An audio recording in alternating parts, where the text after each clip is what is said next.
बिस्मिल्लाहिर्रहमानिर्रहीम नहमदहू व नुसल्ली अला मुहम्मद रसूलुल्लाह करीम। ये problem sequence and series chapter से है। The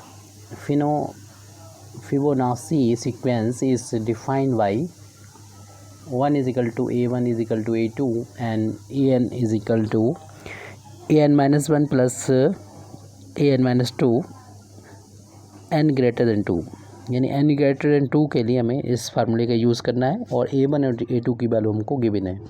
find an plus 1 upon an for n is equal to 1 2 3 4 and 5, यानी हमें यहाँ पर n यानी 5 आंसर मिलेंगे यहाँ पर इस वैल्यू के, क्योंकि 5 n की वैल्यू 1 भी है 2 भी रख के जो भी वैल्यू उसका रेशियो मिलेगा उसे में 5 आंसर मिलेंगे। तो सबसे पहले तो हमको दे रखा है a1 की वैल्यू 1 है और a2 की वैल्यू 1 है, ये वैल्यू गिवन है। और एक रिलेशन दे रखा है an और an-1 और an-2 में। इस रिलेशन का यूज़ करते हुए हम इस वैल्यू को फाइंड कर सकते हैं। जैसे कि n इक्वल टू अगर हम 1 रखेंगे तो a1 और यहाँ पर 1 रखने पर 2, ये वैल्यू हमको मिल जाएगी क्योंकि इन दोनों ये वैल्यू हमको मालूम है। n इक्वल टू 1 के लिए तो ये रेशियो फाइंड हो जाएगा, लेकिन जैसे अगर हम 5 रखेंगे यहाँ पर तो ये 6, यानी हमें ये 6 तक वैल्यू चाहिए, ये 5 भी चाहिए और ये 6 भी चाहिए। तो उन वैल्यू को यहाँ पर पहले फाइंड करके रखते हैं, बाद में हम इस रेशियो को फाइंड कर लेंगे और आंसर लिख देंगे।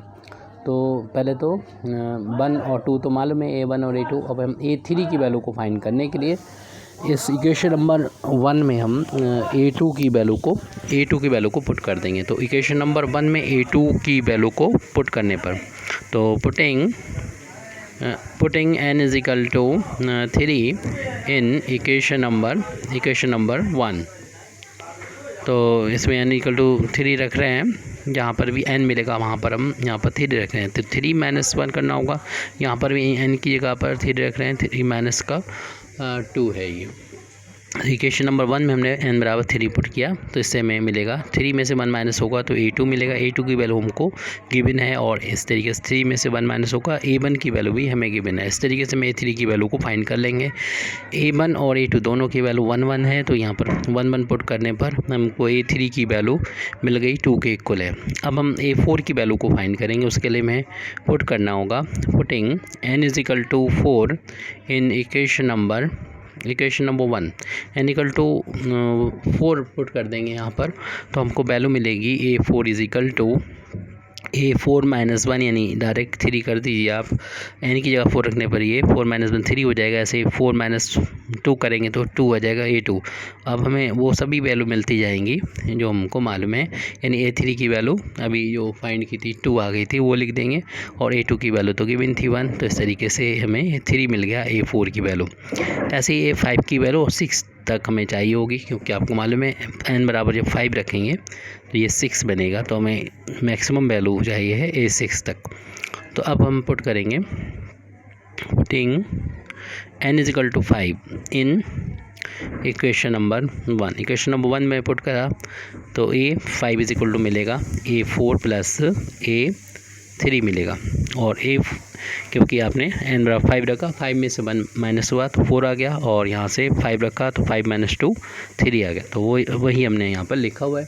और a4 की वैल्यू तो 3 के इक्वल आ चुकी है, और a3 की वैल्यू भी हमें 2 मिल चुकी थी, ये 2 रख दिया जाएगा यहाँ पर, ये वैल्यू मिलके 5 हो जाएगी ऐड होके, तो a5 की वैल्यू हो गई 5 के इक्वल। अब हमें लास्ट वैल्यू और फाइंड करना है, वो हमें मिलेगी by putting n is equal to 5 in equation number 1। Equation number 1 में n इक्वल टू 5 रख दीजिए, तो लेफ्ट हैंड साइड में n की जगह पर रखा हमने 5 नहीं 6 रखना है, 5 तो हम रख चुके हैं, 6 रखना है, n बराबर 6 पुट किया। और फिर उसके बाद में यहाँ पर इक्वेशन नंबर 1 के राइट हैंड साइड में 6 रखेंगे, 6 माइनस 1 5 बन जाएगा, और ये आ जाएगा 6 माइनस 2 4 बन जाएगा, तो ये 5 प्लस a4 बनेगा। a5 की वैल्यू तो 5 के इक्वल ही आई है, और a4 की वैल्यू में 3 मिली थी। इस तरीके से हमें a6 की वैल्यू मिल चुकी है 8 के इक्वल।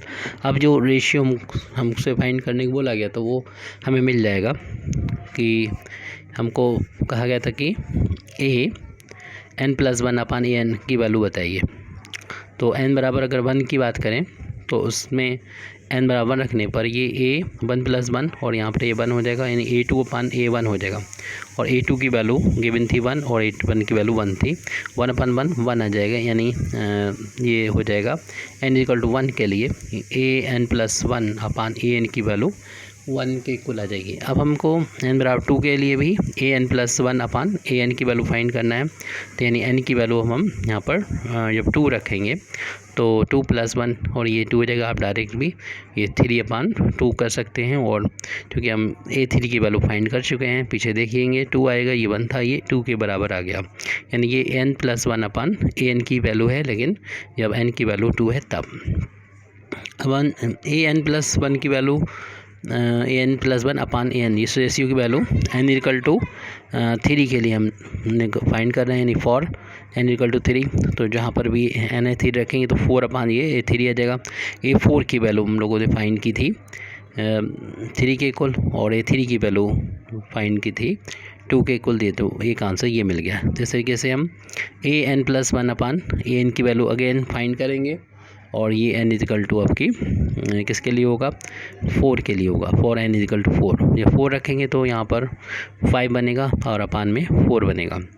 और a5 की वैल्यू हमने फाइंड की थी, 5 के इक्वल आई थी, और a4 की वैल्यू जो है वो 3 के इक्वल। तो इसका आंसर इतना आ गया। एक लास्ट और रह गया है, हमको वैल्यू फाइंड करना है an+1 अपान an की दोबारा से, लेकिन आपकी फॉर n=5 के लिए, क्योंकि 5 रखेंगे यहाँ पर तो 5 1 6 हो जाएगा अपान ये 5। और a6 की वैल्यू लास्ट में हम लोगों ने फाइंड की थी, वो 8 आई थी, तो 8, और a5 की वैल्यू जो थी वो 3 के इक्वल, वो थी a5 की वैल्यू 5 के इक्वल थी, तो यहाँ पर वैल्यू पुट कर देंगे। इस तरीके से ये वैल्यू आ चुकी है n=5 के लिए, इसका रेशियो आ चुका है 8/5।